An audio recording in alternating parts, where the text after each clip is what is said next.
제가 창세기 17장 1절에서부터 14절까지의 말씀을 이렇게 받들어 읽을 때에 여러분들은 이 말씀 속에 언약이라는 단어가 몇 번이 나오는지 들으시면서 이 말씀을 아브라함이 99세 때에 여호와께서 아브라함에게 나타나서 그에게 이르시되 나는 전능한 하나님이라 너는 내 앞에서 행하여 완전하라. 내가 내 언약을 나와 너 사이에 두어 너를 크게 번성하게 하리라 하시니 아브라함이 엎드렸더니 하나님이 또 그에게 말씀하여 이르시되 보라 내 언약이 너와 함께 있으니 너는 여러 민족의 아버지가 될지라. 이제 후로는 내 이름을 아브라함이라 하지 아니하고 아브라함이라 하리니 이는 내가 너를 여러 민족의 아버지가 되게 함이니라. 내가 너로 심히 번성하게 하리니 내가 내게서 민족들이 나게 하며 왕들이 내게로부터 나오리라. 내가 내 언약을 나와 너 및 내 대대 후손 사이에 세워서 영원한 언약을 삼고 너와 내 후손의 하나님이 되리라. 내가 너와 내 후손에게 내가 거류하는 이 땅 곧 가나안 온 땅을 주어 영원한 기업이 되게 하고 나는 그들의 하나님이 되리라.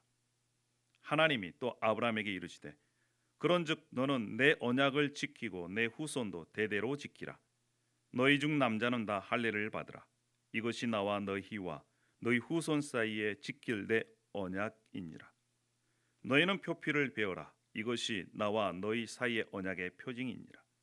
너희의 대대로 모든 남자는 집에서 난 자나 또는 너희 자손이 아니라 이방 사람에게서 돈으로 산 자를 막론하고 난 지 8일 만에 할례를 받을 것이라. 너희 집에서 난 자든 너희 돈으로 산 자든 할례를 받아야 하리니 이는 내 언약이 너희 살에 있어 영원한 언약이 되려니와 할례를 받지 아니한 남자 곧 그 표피를 베지 아니한 자는 백성 중에서 끊어지리니 그가 내 언약을 배반하였음이니라. 아멘. 이것은 하나님의 말씀입니다. 할렐루야. 우리 다시 한번 서로 인사했으면 좋겠습니다. 하나님이 당신에게 웃음을 주십니다. 우리 옆에 분들하고 한번 인사했으면 좋겠어요. 온라인으로 하는 예배하는 분들도 하나님이 당신에게 웃음을 주십니다. 할렐루야. 네, 우리 속담에 웃으면 복이 온다라고 하는 그러한 말이 있죠. 요즘 시대 정말 우리 삶 속에 웃음이 필요할 때입니다. 그렇지 않습니까? 그래서 여러분들에게 유머를 같이 소개하려고 합니다. 어떤 사람이 생선 가게에 가서 싱싱한 것을 이렇게 고르고 있었습니다. 그리고 생선 한 마리를 이렇게 들어서 냄새를 맡습니다. 그것을 주인이 봤어요. 주인이 매우 기분이 나빴습니다. 그래서 이렇게 그 손님에게 얘기를 합니다. 왜 멀쩡한 생선을 가지고 냄새를 맡고 이렇게 야단합니까? 이렇게 핏잔을 그 손님에게 줬습니다. 그런데 그 손님이요 이렇게 얘기하는 거예요. 제가 생선 냄새를 맡은 것이 아니라 생선에게 귓속말로 소식을 좀 물어봤습니다. 이렇게 얘기를 합니다. 그랬더니 이 주인도 호기심이 생겨서 이렇게 물어보는 거예요. 아니 이 생선이 뭐라고 얘기합니까? 그랬더니 이 손님이 하는 말, 이 생선이 말이죠, 제가 바다를 떠나온 지 오래돼서 한 달 동안 소식을 듣지를 못했습니다. 이렇게 얘기를 했다는 거예요. 여러분 이 얘기가 무슨 얘기입니까? 생선이 오래됐다는 거 아니에요? 생선이 지금 냄새가 안 좋다, 이러한 얘기를 우회적으로 정말 주인이 기분 나쁘지 않게 이렇게 얘기하는, 정말 유머가 있고 또 이런 사람에게 어떻게 화를 낼 수가 있겠어요? 요즘 시대 정말 이러한 마음의 여유를 갖고 유머로 다른 사람을 기쁘게 해주는 그런 사람이 필요할 시대라고 생각을 합니다. 할렐루야. 이 아재 개그를 여러분 얼굴 표정을 보니까 재밌게 들려 주셔가지고 제가 하나 더 여러분에게 말씀해 드리겠습니다. 어떤 대기업의 회장이 손님들을 모시고 고깃집에 갔어요. 그리고 종업원에게 얘기합니다. 여기에서 제일 맛있는 고기 좀 내오십시오. 종업원이요 고기를 내옵니다. 그런데 이 회장의 얼굴색이 바뀌는 거예요. 그러면서 종업원에게 이렇게 얘기를 합니다. 아니 고기에 이렇게 기름이 많으면 어떡합니까? 그 얘기를 지나가는 이 주인이 듣고 이 회장님에게 얘기를 합니다. 아, 회장님, 이 소가 그동안 운동을 많이 안 해왔나 보군요. 그 얘기를 들은 바로 옆에 있는 이 초대받는 손님도 얘기합니다. 아, 그렇군요. 예, 저희들이 이 고기를 먹고 운동은 저희들이 하면 되겠습니다. 이렇게 해서 이 회장의 불평을 주인이 아주 지혜롭게 받고 그것을 또 듣고 옆에 있는 손님도 함께 마음의 문을 열고 너그럽게 하는 그러한 분위기를 조성을 해서 분위기가 안 좋아졌다가 많이 좋아졌다. 그러한 얘기가 있습니다. 여러분, 이 기독교 철학자 엘튼 트루블러드라는 사람이 그리스도의 유머라는 책을 썼습니다. 그 책 가운데 이러한 내용이 나옵니다. 하나님은 매우 유머가 풍부한 분이다. 만일 우리가 하나님께서 얼마나 유머 넘치는 분인지 알 수만 있다면 하나님의 백성들이 그분께 다가가는 방법은 훨씬 더 부드럽고 훨씬 더 친밀해질 것이다. 여러분, 우리 하나님은요 유머가 굉장히 풍부하신 분이십니다. 유머가 풍부한 분들은 우리가 가까이 가기가 쉽습니다. 금방 친해져요. 여러분, 저와 여러분이 유머가 풍부하신 하나님을 만나기를 소망합니다. 할렐루야. 더 친해질 수 있어요. 말씀을 보면 너무나 딱딱하다, 이게 아닙니다. 오늘 여러분 본문 속에서 특별히 창세기 17장에 유머러스한 하나님을 우리가 만날 수가 있습니다. 하나님이 아브라함에게 그리고 또 사라에게 너희 몸에서 날 씨로 말미암아 민족이 크게 해주겠다, 이러한 약속을 해주시거든요. 그때가 아브라함이 99세고 사라는 89세예요. 그러니까 아브라함이 그 약속을 들었을 때, 그 말을 들었을 때 믿지 않았어요. 그래서 고개를 숙입니다. 그리고 웃었어요. 아니, 어떻게 이렇게 나이 많은 내가 또 사라가 아이를 낳을 수 있을까? 이렇게 한마디로 얘기해서 허허, 하나님 참 농담도 잘하시네, 이러한 마음을 가졌는데 아브라함이 웃었잖아요. 이 히브리 말로 웃음이란 뜻이 이삭이란 뜻입니다. 아브라함이 정말 믿지 못해서 웃었던 그 웃음을 하나님께서는 아브라함에게 진짜 웃음을 웃게 하셨어요. 이 이삭을 주시면서. 여러분, 우리 하나님은요 나의 슬픔을 변하여 춤이 되게 하시는 분이십니다. 할렐루야. 나의 베옷을 벗기고, 여러분 베옷이라는 것은요 바로 뭐냐면 슬픔의 상징이에요. 장례식 때 입는 옷입니다. 그 베옷을 벗기고 기쁨으로 띠를 띄우게 하셨습니다. 여러분 믿으십니까? 우리가 그러한 하나님을 만났으면 좋겠어요. 하나님께서는 우리를 사랑하셨습니다. 선택하셨습니다. 그리고 우리에게 언약해 주셨습니다. 이 언약에 참여하는 자, 그래서 슬픔이 변하여 춤이 되고 기쁨이 되는 그러한 은혜를 저와 여러분이 누리기를 소망합니다. 할렐루야. 하나님께서 원하시는 것은 단 한 가지입니다. 그것은 바로 하나님의 언약을 믿고 그 언약의 말씀에 순종하라는 거예요. 그러면 그 언약의 축복이 순종하는 자에게 누려지고 경험되어진다는 것입니다. 우리가 그동안 창세기 12장 또 지난주는 15장의 말씀을 함께 이렇게 나누었습니다. 창세기 12장에는 하나님께서 아브라함을 부르십니다. 75세 때에 내가 지시할 땅으로 가라. 그래서 아브라함이 그 약속의 말씀을 따라서 갈디아 우르 하란에서 떠나 가나안 땅에 들어왔습니다. 가나안 땅에 살다 보니까 가나안 땅에 기근이 생겼어요. 먹을 것이 없습니다. 그래서 그 기근을 피해서 이제 이집트로 들어갑니다.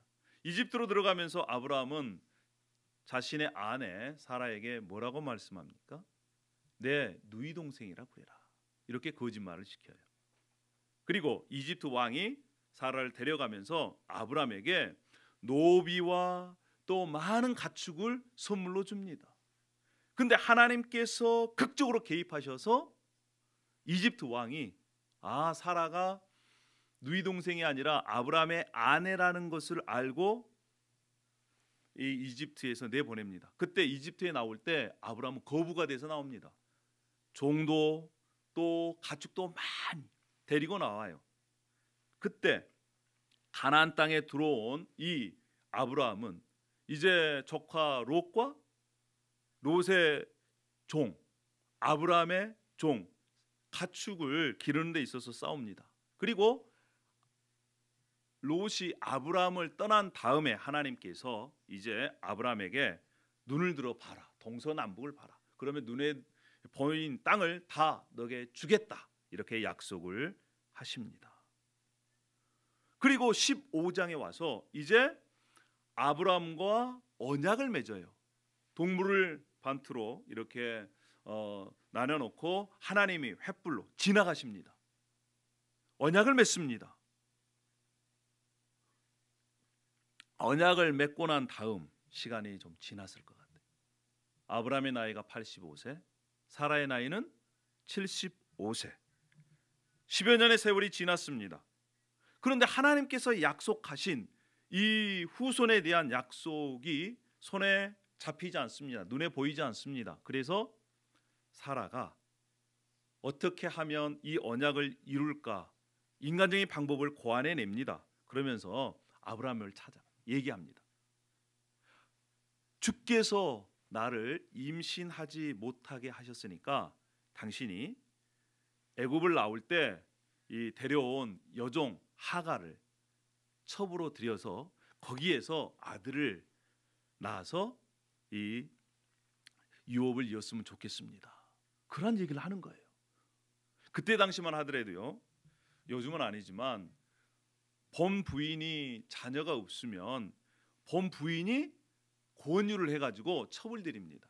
그리고 그 첩에서 난 아들은 본 부인의 아들로 입양이 돼서 그 재산을 이렇게 상속받게 되어 있어요.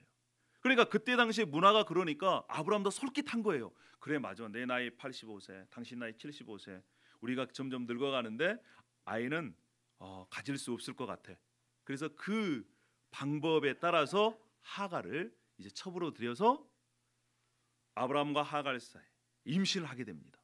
자, 임신했다는 소식을 이제 하갈이 몸에 이상이 있으니까 알았겠죠. 그때부터 어떻게 합니까? 본 부인 이 사라를 구박을 해요. 멸시합니다. 아이도 못 갖는 뭐 이렇게 구박을 했겠죠.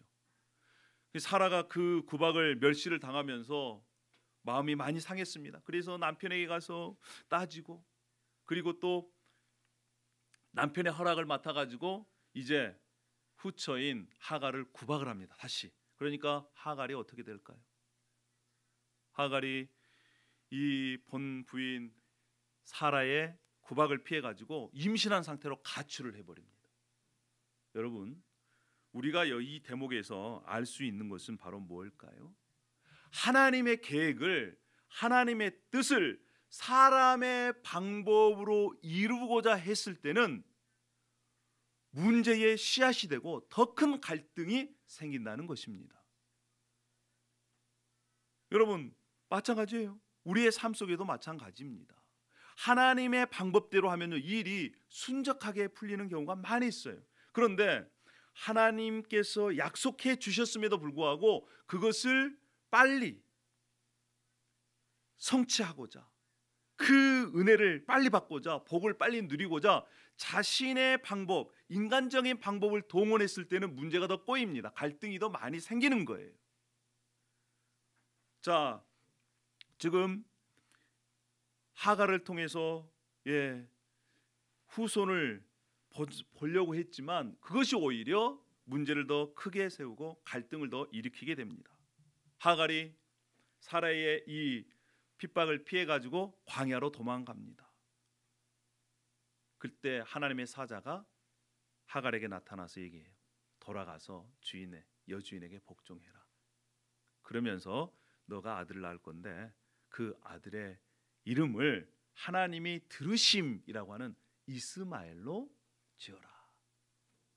그 하나님의 사자를 만난 하갈이 이렇게 고백을 합니다. 하나님을. 우리 창세기 16장 13절 말씀을 한번 같이 읽어보도록 하겠습니다. 자, 시작. 하갈이 자기에게 이르신 여호와의 이름을 나를 살피시는 하나님이라 하였으니 이는 내가 어떻게 여기서 나를 살피시는 하나님을 배웠는고 함이라.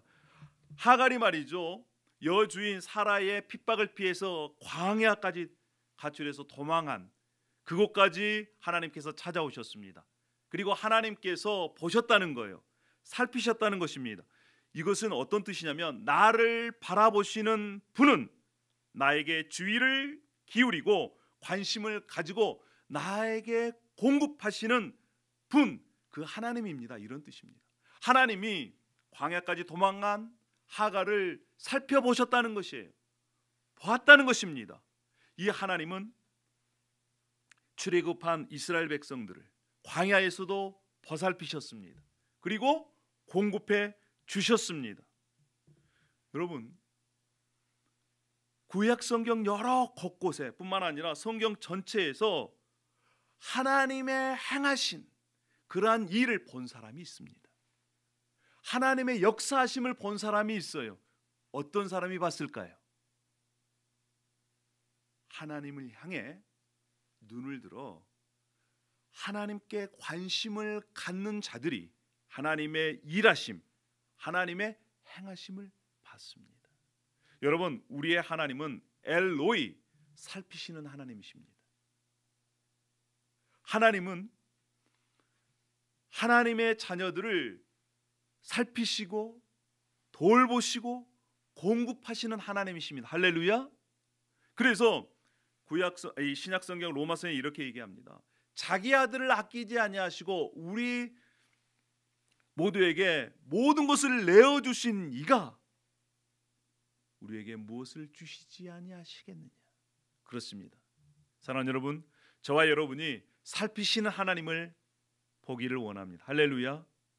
우리가 눈을 들어 하나님을 볼 때에 하나님의 역사심을, 하나님이 우리를 살피시고 돌보시고 공급해 주심을 우리가 볼 수 있을 것입니다. 할렐루야. 자, 이제 시간이 지났습니다. 13년의 시간이 지났어요. 아브라함의 나이가 99세입니다. 그러면 사라는 몇 세? 10살 차이니까 89세. 하나님의 이 약속의 말씀을 듣고 아브라함이 가나안 땅으로 이주해 온 지가 이제 24년이 지난 그런 시점이었습니다.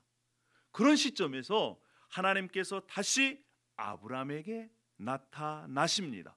그리고 자신을 소개합니다. 우리 창세기 17장 1절 말씀을 함께 다 같이 읽어보겠습니다. 자, 시작. 아브라함이 99세 때에 여호와께서 아브라함에게 나타나서 그에게 이르시되 나는 전능한 하나님이라 너는 내 앞에서 행하여 완전하라. 하나님께서 아브라함에게 자신을 밝히시는데 자신을 누구라고 밝히십니까? 전능하신 하나님이다. 히브리 말로 엘샤다이입니다. 우리 함께 따라해 봅시다. 엘샤다이. 엘샤다이. 샤다이는 전능한, 엘은 하나님이란 뜻이에요. 엘샤다이라는 하나님을 밝히세요. 왜 그랬을까요?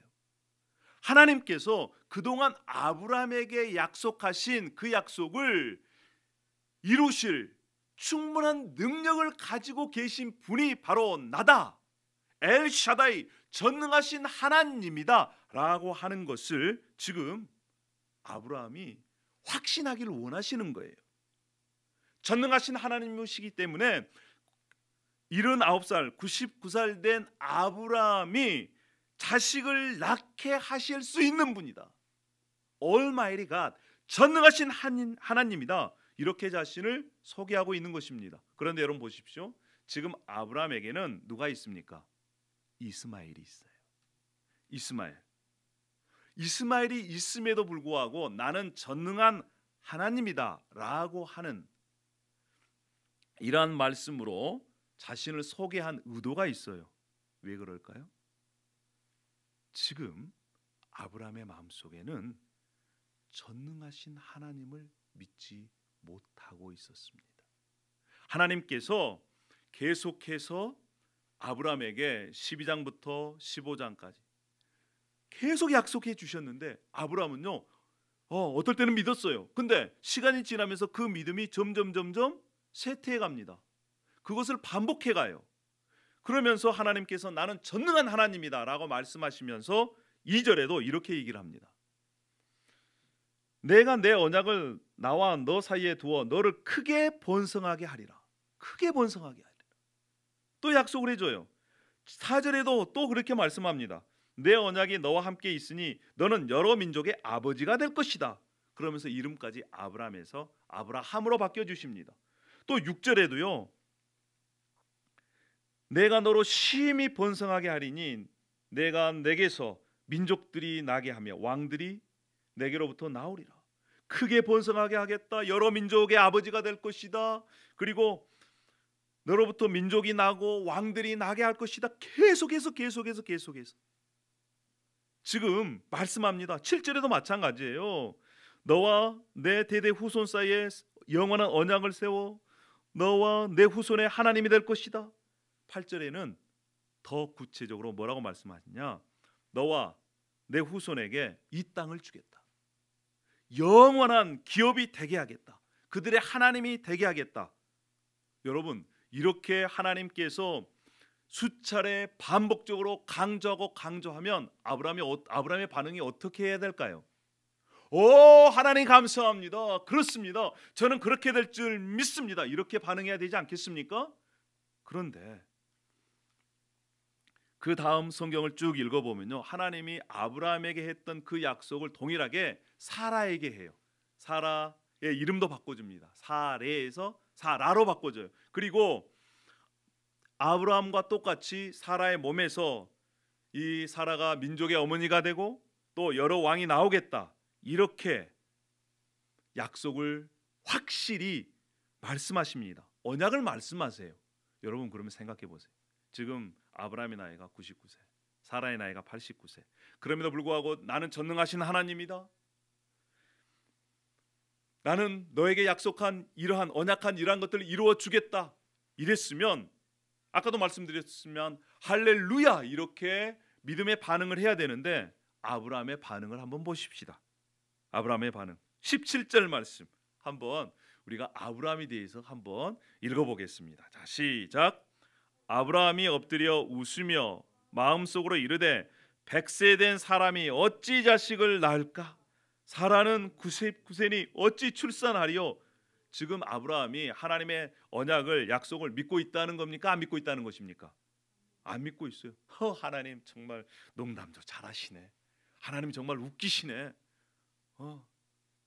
이렇게 반응합니다.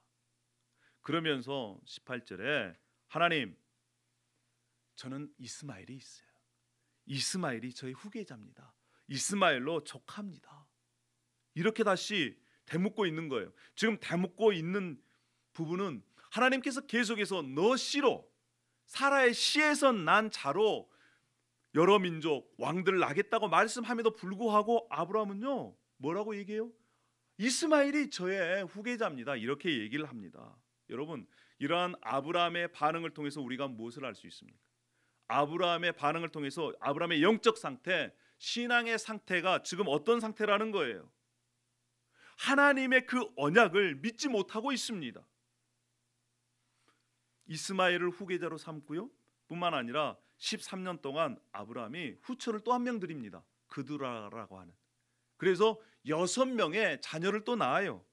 그리고 전혀 자신과 사라의 몸에서 자식이 태어날 거라는 것을 믿지를 못했어요. 또 소망도 갖지 않았습니다. 이러한 신앙 상태, 아브라함이 하나님께서 약속한 그러한 약속, 언약을 믿지 못한 그런 상태에 있음에도 불구하고 하나님의 언약은 하나님께서 성취하십니다. 할렐루야. 그래서 하나님께서 약속하신 언약하신 그 언약을 성취하시기 위해서 아브라함이 99세 때 하나님을 제대로, 말씀을 제대로 믿지 못하고 있을 그때에 나타나셔서 창세기 17장 1절의 말씀을 주신 것입니다. 우리 다시 한번 창세기 17장 1절의 말씀을 함께 읽어보겠습니다. 자, 시작. 아브라함이 99세 때에 여호와께서 아브라함에게 나타나서 그에게 이르시되 나는 전능한 하나님이라 너는 내 앞에서 행하여 완전하라. 지금 명령을 두 가지로 하고 있습니다. 첫 번째 명령 무엇입니까? 행하라는 거예요. 동행하라는 것입니다. 마치 에녹과 노아가 하나님과 동행했듯이 동행하라는 거예요. 그러면 그동안 아브라함이 하나님과 동행했다는 거예요? 동행하지 않았다는 겁니까? 아브라함이 그동안 동행하지 않았습니다. 하나님과 함께 동행하지 않았습니다. 그래서 첫 번째 명령이 동행하라, 행하라, 그렇게 말씀합니다. 두 번째 명령은 뭡니까? 너는 완전하라는 거예요. 그 얘기는 뭐예요? 지금 아브라함의 삶이 불완전하다는 것입니다. 다른 얘기로 하면 하나님의 약속을 제대로 믿지 못하고 있었다는 거예요. 그래서 하나님께서 나와 동행해라, 그리고 나와 내 앞에서 나의 언약을 제대로 믿어라, 이렇게 말씀을 하신 것입니다. 여러분, 하나님의 언약에 아브라함이 동참하기 위해서는, 그 하나님의 언약이 아브라함의 삶 속에 이루어지기 위해서는 이제 아브라함의 순종이 필요한 것입니다. 이렇게 하나님과 동행하고 하나님의 언약을 붙들고 제대로 믿는 그 믿음으로 말미암아 이제 순종함, 그 순종함을 하나님께서 명령하셨어요. 그 명령으로 말미암아 이제 아브라함에게 하신 그 언약이 아브라함을 통해서 이루어집니다. 성취가 돼요. 자, 보십시다. 그래서 하나님께서 아브라함에게 이제 요구하시는 것이 있어요. 그것이 바로 뭐냐면 언약의 증표를 요구합니다. 그것이 바로 할례입니다. 우리 9절 말씀 한번 읽어보겠습니다. 9절, 17장 9절 시작. 하나님이 또 아브라함에게 이르시되 그런즉 너는 내 언약을 지키고 내 후손도 대대로 지키라. 10절. 너희 중 남자는 다 할례를 받으라. 이것이 나와 너희와 너희 후손 사이에 지킬 언약이니라 말씀합니다. 이 할례는 남자 성기의 표피를 베는 것입니다. 지금으로 말하면 포경 수술이에요. 그것을 통해서 하나님의 언약을 믿고 순종을 해서 그 언약의 증표를 내가 믿고 있습니다 라고 하는 표시로 이 할례를 명령한 것입니다. 여러분, 이 할례 자체가 언약이 아니에요. 할례 자체가 구원을 주는 것이 아닙니다. 어떤 신령한 종교 의식이 아니에요. 그런데 하나님의 언약을 내가 믿고 있습니다 라고 하는 그러한 믿음의 고백으로 할례를 시행하는 것입니다. 아브라함이 할례를 시행했다는 의미는 무엇일까요? 내가 이 하나님의 약속을 제대로 믿고 그 약속에 따라, 언약에 따라 순종하겠습니다 라고 하는 믿음의 고백인 것입니다. 순종의 표시예요. 여러분, 그런데 성경에는요, 육체의 할례뿐만 아니라 무엇의 할례까지 말씀하시냐면 마음의 할례를 말씀하십니다. 신명기에서도 너희는 마음의 할례를 행하고 다시는 목을 곧게 하지 말라라고 얘기하시면서 또 신명기 30장 6절에는 내 하나님 여호와께서 내 마음과 내 자손의 마음에 할례를 베푸사 너로 마음을 다하며 뜻을 다하여 내 하나님 여호와를 사랑하게 하사 너로 생명을 얻게 하실 것이며 라고 말씀합니다. 즉 육체 할례뿐만 아니라 마음의 할례를 통해서 나는 하나님을 사랑합니다. 나는 하나님의 언약을 믿습니다. 저는 하나님의 언약에 순종하겠습니다 라고 하는 마음의 태도를 가지라는 것입니다. 사랑하는 여러분, 이 할례의 표시는요, 신약에 오면 뭘로 이렇게 발전하냐면 침례로 발전합니다. 침례, 세례. 내가 세례를 받는다는 것은 내가 하나님의 언약을 믿습니다라고 하는 거예요. 침례를 받음으로, 세례를 받음으로 말미암아 이제 비로소 언약 공동체의 일원이 됐습니다라고 하는 표시입니다. 침례는 무엇을 뜻합니까? 내가 예수 그리스도와 함께 십자가에서 죽었습니다. 내가 예수 그리스도와 함께 십자가에서 죽고 땅속에 장사되었습니다. 그리고 내가 새로운 생명으로 예수 그리스도와 함께 부활했습니다. 저는 그것을 믿습니다. 그리고 저의 남은 삶은 이제 하나님의 언약 백성으로, 구원받은 백성으로 주님을 위해 살겠습니다 라고 하는 그 믿음의 고백이 세례를 통해, 침례를 통해서 믿음의 고백을 보고 또 그 믿음의 고백을 침례로 표시하는 것입니다. 사랑하는 여러분, 저와 여러분이 예수 그리스도를 믿음으로 말미암아 이제 예수 그리스도와 함께 죽고 예수 그리스도와 함께 장사되었고 예수 그리스도와 함께 부활했습니다. 저는 예수님의 것입니다. 그럼 믿음의 고백으로 세례나 침례를 받으셨습니까? 이것이 바로 우리의 믿음의 표식인 줄 믿습니다. 할렐루야. 우리가 이제 그 믿음의 고백대로 우리가 살아가야 될 줄로 믿습니다. 여러분, 우리가 진정으로 예수 그리스도를 구원자로 믿었다면 우리의 마음 가운데 누가 계실까요? 예수 그리스도의 영 성령께서 계십니다. 특별히 에베소서 1장 13절에 이렇게 말씀하고 있습니다. 너희 안에서 너희도 진리의 말씀 곧 너희의 구원의 복음을 듣고 그 안에서 또한 믿어 약속의 성령으로 인치심을 받았으니. 할렐루야. 여러분, 우리가 진정으로 예수 그리스도를 믿고 예수 그리스도를 나의 구원자로 고백하고 또 그 고백에 따라서 세례나 침례를 받았다면 이미 우리 가운데 성령의 인치심을 받았다는 거예요. 할렐루야. 성령의 인치심을 받은 우리는 이제 성령께서 인쳐 주시는 대로 하나님께서 구원해 주신 그 구원받은 자로 우리의 남은 인생을 살아야 될 줄로 믿습니다. 아멘입니까? 아멘입니다. 자, 오늘의 말씀을 이제 정리하겠습니다. 첫 번째, 우리가 이 본문 말씀을 통해서 첫 번째 알 수 있는 것은 바로 뭐냐? 첫 번째는 인간의 방법으로 하나님의 언약을 이루려고 하면 갈등과 실패밖에 없다라는 거예요. 하나님의 방법으로는 하나님의 계획을, 하나님의 뜻을 성취할 수 없다. 이것을 우리가 마음에 새겼으면 좋겠습니다. 그런데요, 우리는 끊임없이 하나님의 약속을 손쉽게 이루려고 하는 그러한 유혹에 빠집니다.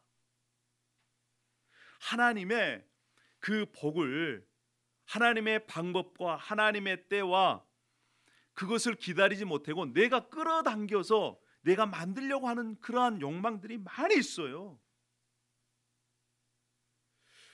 여러분, 요즘 어떤 분은 그러한 마음이 있다고 그래요. 복권을 사볼까? 다 부자 되고 싶은 마음 있잖아요. 가난하게 살고 싶은 사람 있습니까? 아니에요. 사람의 본능적으로 나는 부자로 살고 싶다라고 한 그런 마음이 있어요. 그래서 복권에 당첨돼서 교회도 건물도 사고 다른 새 선교사도 이렇게 후원해주고 그러면 정말 멋진 인생이 아닐까? 여러분, 그런데요, 복권에 당첨된 사람의 98%가 인생 쫑쳤다는 거 아니에요? 우리가 쉽게 그렇게 일확천금을 노리고 다 그것을 하나님께서 주신 것으로 생각을 하고 그것으로 하나님의 사업을 하면 좋겠다, 다른 사람 구제하면 좋겠다, 교회 또 세웠으면 좋겠다. 그렇지만 하나님은 그것보다도 우리가 땀 흘려서 번 그러한 물질로 다른 사람들과 나누는 것을 더 기뻐하실 겁니다. 여러분, 생각해 보세요. 복권에 당첨됐어요. 그러면 그 모습을 보고 너나 나나 강 건너 꼴뚜기나 가재나 다 복권 살 거 아니겠어요? 왜? 그 복권으로 해보자. 근데 실제 우리의 마음 깊숙한 곳에는 부하고자 하는 마음이 있는 거예요. 하나님의 계획은 하나님의 방법대로, 하나님의 뜻대로 이루어지는 것입니다. 할렐루야. 사람의 방법으로 하려고 그러면 반드시 갈등과 실패밖에 없다. 우리가 그것을 기억했으면 좋겠어요. 두 번째는요, 광야에서 하갈까지도 살피신 우리는 하나님을 만나게 됩니다. 그 하나님이 지금 저와 여러분의 하나님이십니다. 하나님은요, 불꽃 같은 눈으로 우리를 보고 계세요. 살펴보고 계십니다. 돌보고 계세요. 그리고 우리를 책임져 주시고 공급해 주시는, 공급하시는, 살피시는 엘로이의 하나님인 줄 믿습니다. 할렐루야. 그러니까 우리가 가진 것 가지고 조금 있으면 조금 없으면 그럴 필요 없어요. 우리를 불꽃 같은 눈으로 보고 계신 하나님께서 우리를 끝까지 책임져 주신다는 그러한 믿음으로 살아갔으면 좋겠습니다. 할렐루야. 세 번째는요, 하나님은요 우리를 살피실 뿐만 아니라 전능하신 하나님으로서 우리를 향한 계획, 우리가 비록 부족하고 연약하고 불신앙적인 그런 하나님을 제대로 못 믿는다 하더라도 우리의 믿음을 강화시켜서 하나님의 뜻을 반드시 이루시는 분이십니다. 할렐루야.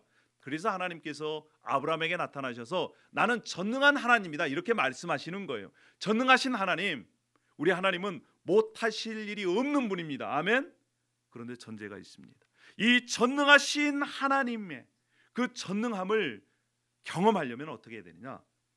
하나님께서 아브라함에게 명령하신 것처럼 너는 내 앞에서 행하라, 너는 내 앞에서 완전하라는 거예요. 그 얘기가 무슨 얘기입니까? 하나님과 동행해야, 하나님의 약속을 믿을 때에, 그리고 할례를 행하라, 이 말씀에 아브라함이 순종한 것처럼 말씀에 순종했을 때 전능하신 하나님을 우리가 만날 수 있고 경험할 수 있다는 겁니다. 할렐루야. 여러분 믿으십니까? 우리도 오늘 하나님께서 말씀하신 할례를 행해야 돼요. 근데 그 할례는 어디에다 행해야 됩니까? 우리의 마음에 행해야 돼요. 마음속에. 날마다 우리의 마음이 예수 그리스도와 함께 죽고 예수 그리스도와 함께 장사되고 예수 그리스도와 함께 부활하여 새롭게 변화된 자에게 전능하신 하나님은 오늘도 역사하십니다. 여러분 믿으세요? 자, 그래서 로마서 12장 2절에 이렇게 말씀합니다. 너희는 이 세대를 본받지 말고 오직 마음을 새롭게 함으로 변화를 받아 하나님의 선하시고 기뻐하시고 온전한 뜻이 무엇인지 분별하도록 하라. 우리가 날마다 마음을 새롭게 해야 할 이유가 여기에 있습니다. 우리가 마음을 날마다 새롭게 하면 우리의 분별력이 생깁니다. 그리고 하나님의 선하신 뜻대로 우리가 순종하며 살아갈 수 있는 것입니다. 사랑하는 여러분, 우리의 삶 가운데 우리를 살피시는 그 하나님, 전능하신 하나님께서 우리 각자 한 사람 한 사람을 향한 하나님의 놀라운 계획을 가지고 계십니다. 뿐만 아니라 우리 교회 공동체를 향한 하나님의 위대한 계획이 있습니다. 저는 믿습니다. 근데 우리가 이 땅을 살아가다 보면 때로는 흔들릴 때가 있어요. 정말일까? 아브라함이 하나님께서 약속을 해 주셨고 언약을 해 주셨음에도 불구하고 그 흔들릴 때 할례를 행했습니다. 하나님께서 우리를 사랑해 주셔서 언약의 표식으로 십자가를 주셨고요, 우리의 마음 가운데 성령을 부어 주셨습니다. 뿐만 아니라 이제는 기록된 말씀으로 하나님께서 우리에게 이 언약의 말씀을 허락해 주셨습니다. 사랑하는 여러분, 우리가 흔들릴 때마다, 믿음이 흔들릴 때마다, 자신이 살아갈 때 소망이 사그라질 때마다 우리의 주님을 바라봤으면 좋겠습니다. 할렐루야. 예수 그리스도와 동행하기를, 예수 그리스도께 주신 그 언약의 말씀을 붙들기를, 그리고 그 말씀에 순종하기를 바랍니다. 여러분, 우리 이민 생활 만만치 않잖아요. 우리의 삶이 그렇게 호락호락하는 것이 아닙니다. 유학생활도 마찬가지입니다. 사업하는 것도요 마찬가지. 쉬운 게 없어요. 자녀 키우는 것 마찬가지입니다. 우리가 믿음이 흔들릴 때마다 우리를 사랑하셔서 언약으로 주신 십자가를 바라봅시다. 할렐루야. 우리가 믿음이 흔들릴 때마다 우리의 언약으로 주신 이 말씀을 붙들기를 원합니다. 그리고 이 말씀을 붙잡고 그 말씀을 따라 자신을 순종하기를 원합니다. 제가 흔들릴 때마다 부르는 찬양이 있습니다. 주님은 산 같아서, 이런 찬양인데요, 안개가 날 가리워 내 믿음 흔들리려 할 때 나 주께 나아가네. 주님은 산 같아서 여전히 그 자리에 계셔 눈을 들면 보이리라 날 이한 그 사랑. 주님은 나의 도움이시며 주의 계획 영원하네. 주의 위엄 앞에 믿음으로 순종의 예배 드리리. 주님께서 날 이끄시며 주가 항상 함께 하시네. 주의 사랑 안에 믿음으로 순종의 예배 드리리. 할렐루야. 여러분, 우리의 믿음이 흔들릴 때마다 주님 앞에 이러한 고백으로 나아가기를 소망합니다. 주님은 우리의 도움이십니다. 또한 여러분을 향한 계획 영원합니다. 할렐루야. 믿음으로 순종의 예배를 드리시는 저와 여러분이 되기를 원합니다. 우리 다 함께 한번 찬양해 볼까요? 날 가리워 내 믿음 흔들리려 할 때 나 주님께 나아가네. 주님은 산 같아서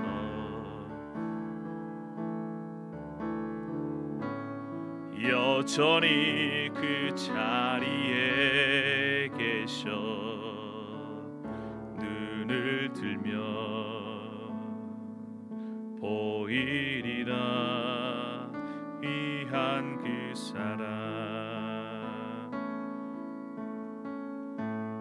주는 나의 도움이시며 나의 계획 영원하시네. 주의 위엄 앞에 믿음으로 순종해 예배드리리. 주님께서 날 이끄시며 주가 항상 함께 하시네. 주의 사랑 앞에 믿음으로 순종해 예배드리리. 주는 나의 도움이시며 주의 계획 영원하시네. 주의 위엄 앞에 믿음으로 순종해 예배드리리.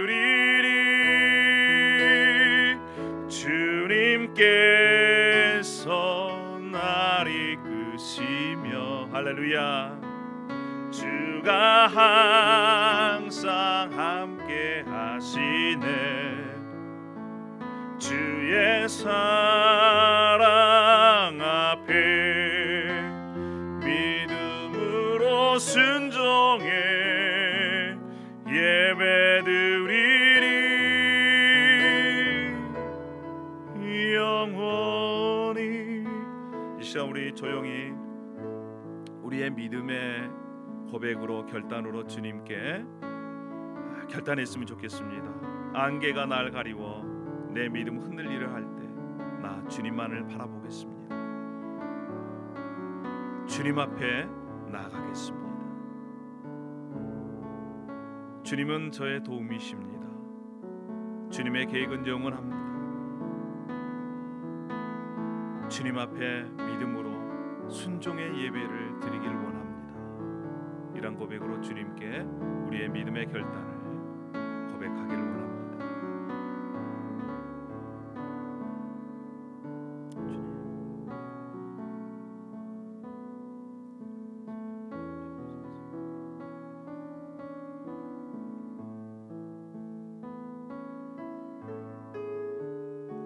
할렐루야. 아버지 하나님, 은혜와 사랑을 감사합니다. 때로는 우리가 살면서 안개가 날 가려울 때가 많이 있습니다. 내 믿음이 흔들릴 때도 있습니다. 그러나 여전히 주님은 산 같아서 그 자리에 계십니다. 우리의 믿음에 눈을 들고 보면 주님의 역사하심이 보입니다. 주님의 계획이 보입니다. 주님, 아브라함도 하나님께서 약속해 주셨지만 시간이 지남으로, 환경이 변하지 않으므로, 또 인간적인 방법으로 그것을 이루겠다고, 그래서 믿음이 흔들릴 때가 있었습니다. 하나님과 동행하지 못할 때가 있었습니다. 그런데 하나님께서 나타나셔서 다시 한번 언약을 재확신시켜 주셨습니다. 너는 내 앞에서 행하여 완전하라. 너는 너와 내 후손이 이것을 지키라. 그 언약의 말씀을 믿고 순종했던 아브라함, 우리의 연약함과 불신앙에도 불구하고 하나님은 끊임없이 우리를 찾아오셔서 우리에게 말씀하여 주시고 우리가 믿음으로 일어서기를 원하시는 하나님을 오늘 본문을 통해서 다시 만났습니다. 하나님, 그렇습니다. 우리가 힘들 때마다 더욱더 주님을 찾게 해주십시오. 이민 생활에, 유학 생활에, 때로는 눈앞에 소망이 안 보일다 할 그럴 지경에라도 하나님은 여전히 우리를 사랑하고 계시고 우리를 향한 놀라운 계획을 가지고 계심을 확신하고 그 약속을 붙들 수 있도록 인도하여 주시어서 그럴 때마다 더 우선 주님의 말씀을 붙잡고 순종하겠습니다. 이러한 고백으로 주님께 나아가 주님께서 하신 그 말씀이 우리의 삶 가운데 이루어지는 놀라운 하나님의 말씀을 이루는 삶을 살아갈 수 있도록 은혜를 베풀어 주시옵소서. 아버지 하나님, 특별히 지금 코로나19로 정신적으로, 육체적으로, 또 관계적으로 어려움을 겪고 있습니다. 하나님, 어떻게 합니까? 하나님, 이럴 때일수록 더욱더 우리가 말씀을 붙잡아야 되지 않겠습니까? 하나님께 나아가야 되지 않겠습니까? 하나님의 뜻을 더 말씀으로 확인해야 되지 않겠습니까? 그리고 우리의 믿음을 실어 우리가 그 말씀을 따라가야 되지 않겠습니까? 아버지 하나님, 특별히 우리 사랑하는 우리 성도님들 개인과 또 가정과 또 우리 교회 공동체가 하나님의 언약을 붙잡고 하나님의 언약의 표시인 십자가와 또 성령님의 인도를 받아 이 땅에서 승리하는 자로, 이기는 자로 살아갈 수 있도록 역사하여 주시옵소서. 감사와 찬양을 올려드리며 예수님의 이름으로 기도 올려옵나이다. 아멘.